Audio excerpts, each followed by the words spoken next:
to talk about the Kandi and Todd divorce proceedings. So on this one, what we're going to do is utilize Ebony's amazing intelligence when it comes to the law and being a celebrity and how those two things sort of intersect when it comes to what happens with a celebrity divorce, the money that's at stake, children being involved, minor children at that, in addition to reset. This was never meant to be just another breakup headline. What happened away from the cameras was far from a calm parting between two people drifting apart. What's unfolding now reveals something far deeper, a marriage slowly collapsing under control, expectations, and unspoken resentment. Carlos King never framed this as a neat or respectful split. He described a tangled situation, layered with finances, children, influence, and accusations that refused to stay quiet. And as those layers began to unravel, what emerged was far darker than viewers could have anticipated. When a relationship exists under constant scrutiny, when outside voices drown out private conversations, and when legal documents are signed under emotional strain, the damage doesn't erupt all at once. It accumulates silently, relentlessly. What looked solid on camera may have been fragile behind closed doors. What appeared as loyalty might have been calculated, and what was presented as agreement may never have been fully understood by either side. Now, with attorneys circling, stories solidifying, and the public dissecting every move, one question refuses to fade. Was this partnership ever truly balanced?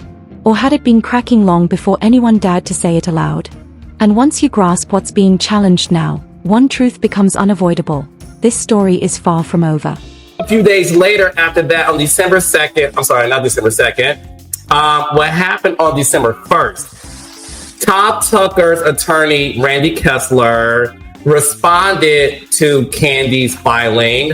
And this is where things were said, Ebony, that rubbed the general public the wrong way. Not all, but some. But I wanted to get... What the audience sees on the surface now might look like just another celebrity breakup playing out in public.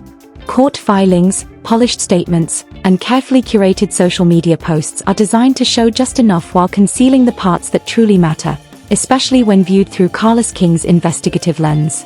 This was never simply about two people deciding to walk away. From day one, this marriage was built under pressure.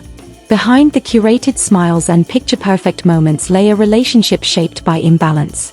And it wasn't just financial, it ran deep emotionally and psychologically. When those imbalances collide with family influence, power struggles, and long-simmering resentment, the ending is rarely peaceful. To the public, Kandi Burruss and Todd Tucker appeared strong, accomplished, and united, a blended family thriving under the spotlight. Yet Carlos King points out that the version fans were shown was incomplete. Cracks had been forming long before any legal documents came into play. When one partner enters a marriage already entrenched in power and influence, the scales are rarely even, and the consequences quietly take root. Insulated, financially secure from the start, while the other enters under constant scrutiny, the balance is never equal, and marriages often survive, or collapse, on that very uneven ground. One of the most uncomfortable factors in this union is the presence of another voice that never truly stepped back, Mama Joyce. Carlos King doesn't point fingers, he maps patterns. What he highlights is a recurring dynamic where outside influence continually complicated Todd Tucker's role within his own marriage. Every choice was examined, intentions questioned, and motives challenged. Whether intentional or not, that kind of pressure leaves lasting marks. When a partner feels constantly evaluated, not just by their spouse, but by family, their confidence erodes. Authority diminishes, and over time, partnership begins to feel more like performance. Carlos King frames Todd Tucker not as a villain, but as a man navigating a marriage where his footing was never fully secure, where loyalty was demanded, trust came with conditions, commitment existed, but independence did not. And in that kind of environment, even genuine love struggles to stay steady. Another layer Carlos King brings forward is emotional distance, not the sudden, dramatic kind, but the quiet, creeping kind that grows as life moves at full speed, expanding businesses, relentless touring schedules, filming obligations, brand empires, and constant motion. By all accounts, Kandi Burruss's world never paused for the marriage. And while ambition alone isn't betrayal, Imbalance can feel like neglect when emotional needs go unmet. Carlos King raises the possibility, not as accusation, but as a question, that affection in this marriage may not have flowed evenly. The public image of unity didn't always match the private emotional reality. And when emotional distance sets in, people seek affirmation elsewhere. Sometimes openly, sometimes within lines both partners believe they understand, and sometimes far beyond. This quietly escalating tension sets the stage for the first major legal shift in the story. Everything you read, and I'm so glad you read it in its totality around Todd's request on the custody piece, the initial request, this is around a potential child support claim. Okay, so let's reverse engineer it. This is setting up a potential claim from Todd and his legal team to seek child support. I want everybody to immediately put spousal support on a separate shelf. A separate shelf. Spousal support and child support have absolutely nothing to do with each other, okay? Spousal support may or may not even be at play, depending on whether or not the judge decides to uphold the existing prenuptial agreement. But at this stage of the unraveling, Carlos King dives into the legal side to highlight a detail most viewers completely missed. When Todd Tucker responded to the divorce filing, his request went far beyond standard co-parenting. He sought primary physical custody along with final authority over major decisions. And according to the legal breakdown, that request isn't impulsive, it's strategic. The explanation reveals that custody arrangements often influence financial assumptions. The parent with primary physical custody is typically positioned to receive child support, not pay it. This means custody isn't just about parenting time, it's about control. That insight changes the entire narrative. What many dismissed as an aggressive move suddenly reads differently, a calculated legal strategy, designed to correct a long-standing imbalance that may have persisted far longer than anyone realized. Seen in this light, Todd Tucker's public image, the devoted father, hands-on caregiver, daddy daycare, takes on a whole new meaning. Not staged or performative, but a reflection of deliberate positioning.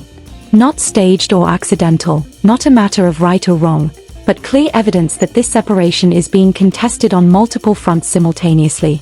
If the custody request revealed strategy, the prenup exposed strain. Carlos King revisits footage fans remember vividly but seldom analyze deeply.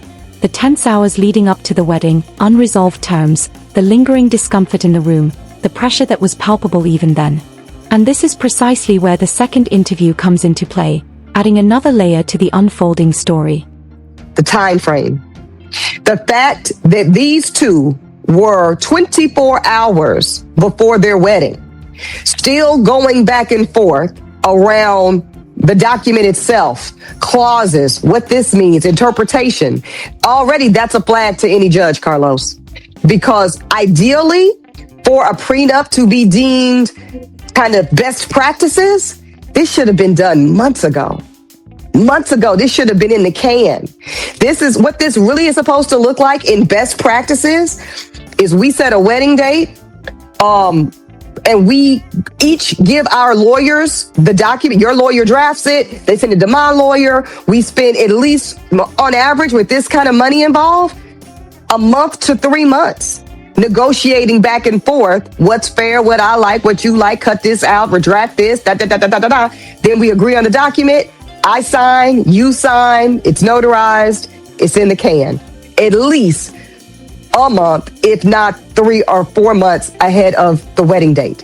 When you are just the nature of the pressure cooker of vows start in Finalizing a prenuptial agreement just 24 to 48 hours before a wedding is a major red flag.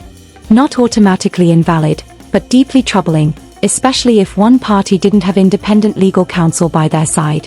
According to the legal breakdown, best practice is to handle these agreements months in advance. Time to read, space to negotiate, freedom to consent without a looming countdown.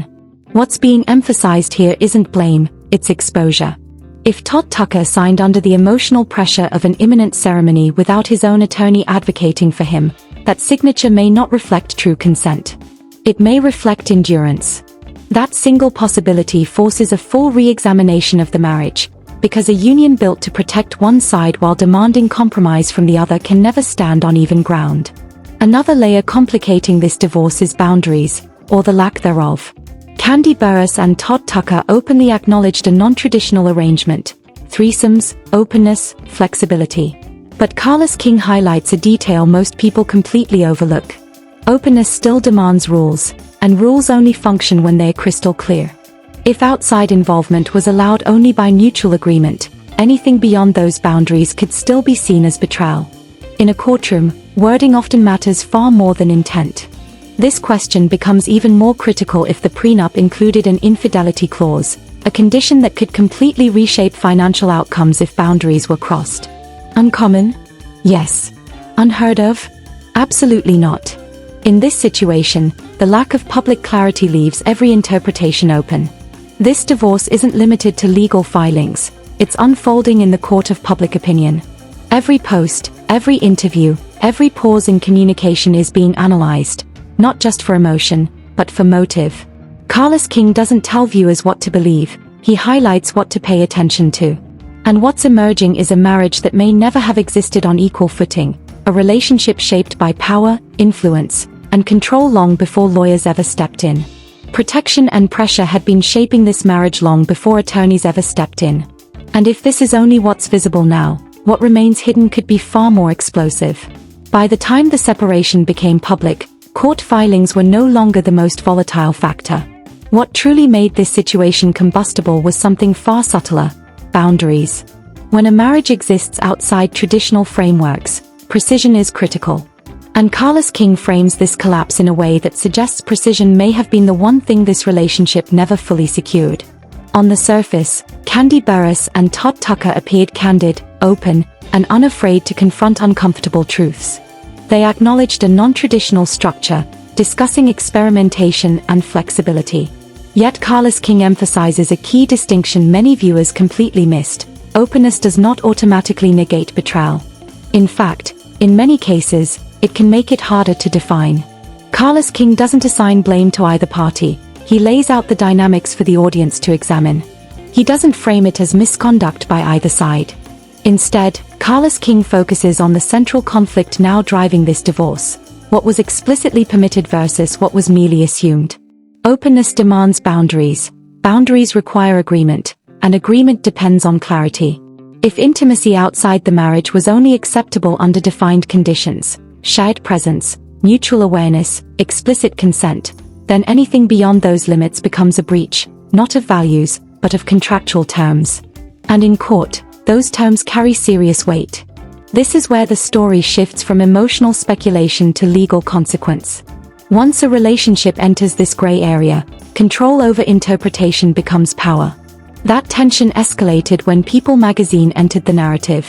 According to Carlos King, the outlet reported that Todd Tucker was allegedly communicating with other women, and that word, allegedly, matters. Carlos King also points out something the audience shouldn't overlook: People magazine doesn't report lightly. Its stories rely on multiple confirmations, verification, and accountability. That distinction changes everything. Everything changes once a claim reaches a major outlet. It no longer lives as gossip, it becomes part of the public record. And public perception is never passive. As speculation spread, both parties responded with careful precision. Kandi Burruss shared her reflections on emotional pain, showing strength publicly while unraveling privately. Todd Tucker issued his own response, addressing his struggles, his role as a father, and his inner conflicts. Carlos King frames these moments not as coincidence, but as deliberate calculation. Modern divorces now unfold in two courtrooms: the legal one and the court of public perception. Every post is intentional, every word measured, every silence strategic. In cases this visible, perception doesn't just shape opinion, it shapes leverage. And as the narrative expanded, the stakes only grew higher. Go ahead. Two more questions. With that being said, Kandi and Todd have been very public and open about inviting women in their bedroom. It's been something that they've been very open about. This is not a secret. They have threesomes. They've been very open about it. They had that understanding. If there is a bad boy clause or bad woman, Carlos King tackles the issue directly, but with precision. If Todd Tucker communicated with other women outside of Kandi Burruss's presence and beyond whatever terms they had agreed upon, would that legally constitute infidelity? The legal perspective is unsettling because there's no certainty. There is no single standard. One judge might interpret openness as full permission, another as limited access. Any action crossing those limits could be considered infidelity. No matter how progressive the marriage appeared publicly, the interview highlights a reality many overlook. This comes down to judicial interpretation, not social media, not interviews, not online narratives, but how intent, agreements, and behavior are interpreted in court. That means identical behavior could be ignored in one jurisdiction and penalized in another. And if a prenup contains an infidelity clause, rare, but not unheard of, the financial consequences could be significant. This isn't about sensational headlines, it's about precise language. Carlos King emphasizes that what once seemed modern may now be legally fragile. Openness without documentation becomes exposure, and without explicit terms, one partner's understanding can easily become the other's vulnerability. Ambiguity serves no one except the person best positioned to use it. Viewed through that lens, Todd Tucker's legal moves start to read differently, less reactionary, more protective. Not a power grab, but a safeguard against interpretation. As the legal threads tighten, the emotional toll becomes impossible to ignore. Children are watching. Families are taking sides. Narratives are forming faster than the facts can settle. Carlos King points out that this is often when divorces become hostile, not out of malice, but out of fear. Fear of losing access, losing leverage, losing oneself. Once fear enters the equation, collaboration vanishes. The focus shifts from how the marriage ended to how it functioned. Were both partners operating under the same assumptions? Were boundaries ever clearly defined? And if they were they respected? Carlos King doesn't provide answers. He leaves these questions open, because unanswered questions create more pressure than accusations ever could. Despite constant coverage, he emphasizes that the public is still only seeing fragments, legal motions without context, moments stripped of nuance. Posts stripped of nuance. Statements detached from consequence. While the public debates loyalty and fault, the real decisions are being made quietly, in conference rooms, legal drafts, and strategic conversations far from cameras. This divorce is no longer just about a relationship ending. It's about defining consent, fidelity, equity, and control. Once these definitions enter a courtroom, emotion loses its power. Only interpretation matters, and interpretation is unpredictable. What the public assumes today, the imbalances long accepted, normalized, and eventually used as leverage, won't determine what happens next. The outcome depends on interpretation, judgment, and which version seems more reasonable in court than it does online. That's what makes this moment so volatile. Identical facts can produce entirely different conclusions. One ruling could uphold everything, another could unravel it all. One judge may interpret openness as permission, another as confusion. And within that uncertainty lies the real suspense. This is not a story racing toward closure.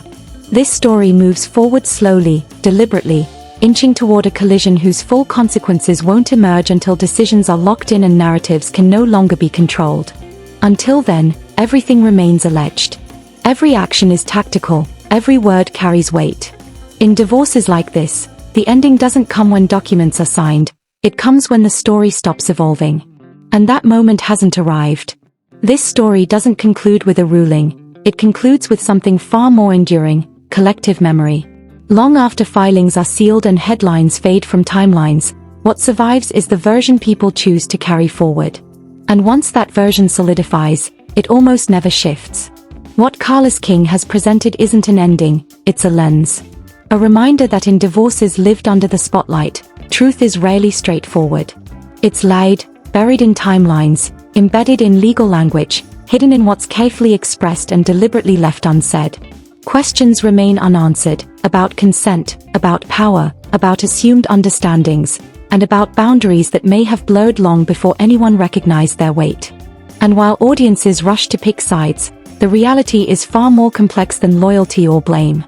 When wealth, family, image, and children collide, there are no clean victories, only outcomes negotiated behind closed doors. What comes next won't be decided by emotion, outrage, or popularity alone. It will be determined by interpretation, discretion, and how history is reframed in the present moment. That's why this story extends beyond celebrity. It exposes how fragile boundaries become when love shares space with ambition and control, how quickly private choices turn into public leverage, and how easily perception becomes currency. So before the final chapter is sealed, before conclusions are drawn in courtrooms or comment sections, ask yourself, which parts of the story feel uncomfortably familiar? Which assumptions are being made without evidence? And how often do we mistake visibility for truth? Stay observant, stay skeptical, and don't confuse silence with innocence or noise with facts. In stories like this, the truth doesn't arrive in a single explosion. It surfaces slowly, long after everyone believes the story is settled.